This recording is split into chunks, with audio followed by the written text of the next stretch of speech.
Dando continuidade à nossa leitura do Eu Pele, do Didier Anzier, eu vou hoje destacar o que ele fala sobre o Bowlby e uma parte também, eu vou finalizar com um destaque para o Winnicott, né? Então é um livro onde ele cita Bion, cita muitos autores, muitos estudiosos, sempre tentando desvendar esse segredo da pulsão do apego, né? Essa diferenciação, né, do que é, de fato, a natureza do amor na relação com a criança. E ele distingue 5 variáveis, o Bowlby, fundamentais na relação mãe-filho: a sucção, o abraçar, o choro, o riso e o acompanhamento, né? Esse último estimula os trabalhos dos etologistas que se dirigiam ao seu lado para uma hipótese análoga e que vinham por determinar, na célebre e elegante demonstração experimental de Harlow, nos Estados Unidos, publicado em 58, um artigo que fala da natureza do amor. Comparando as reações dos bebês macacos às reações das mães artificiais, constituídas por um suporte revestido de tecidos macios, amamentadoras ou não, isto é, representando ou não uma mamadeira, e de mães artificiais igualmente amamentadoras ou não, mas feitas apenas de fios metálicos.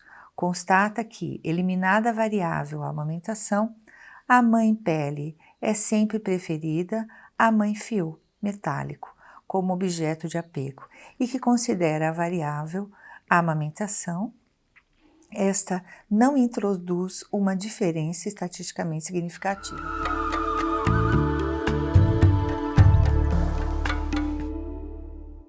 Então, eu queria começar falando da textura do amor, né?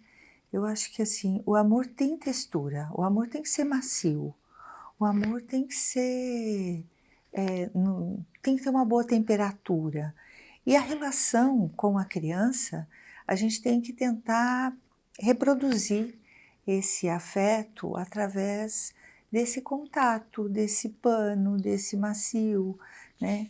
Que a criança vai decodificando, vai transformando, vai buscando, né, uma temperatura que possa representar essa maternagem, né?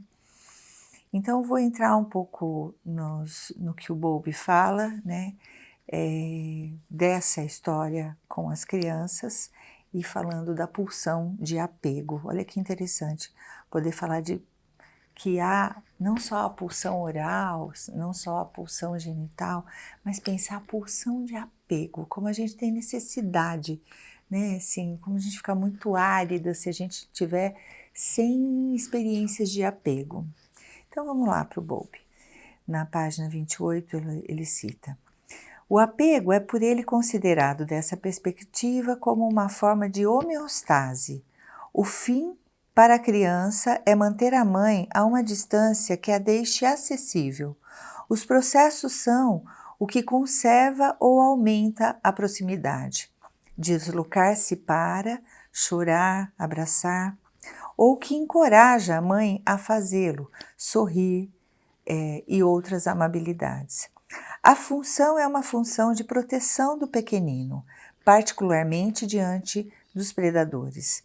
Uma prova disso é que o comportamento de apego se observa com relação não apenas à mãe, mas também ao macaco macho que defende o grupo contra os predadores e protege os filhotes contra os grandes. O apego da mãe pelo filho se modifica à medida que este cresce, mas a reação de incerteza, quando ele a perde, permanece a mesma.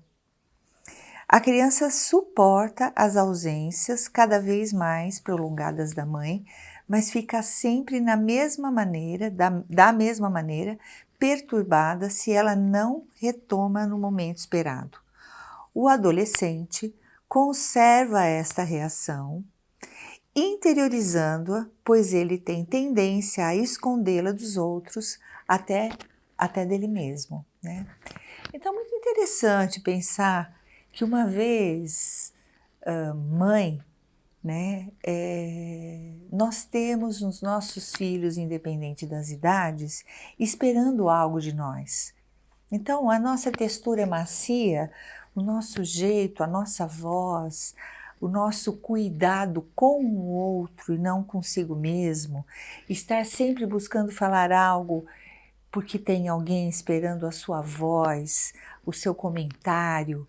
E a dica que eu dou aqui para as mães de qualquer idade, olha isso, de qualquer idade, a dica é, fique atenta, né? Porque tem alguém esperando se você vai chegar no momento, se você vai atrasar, se você vai estar macia, se você vai estar metálica, né? Então eu acho que o nosso grande desafio enquanto saúde mental é buscar ser um paninho fofo, ser um pano macio, ter um abraço fofo, ter um abraço macio, né? Porque a pulsão de apego, esta não tem fim, pelo que eu tenho entendido.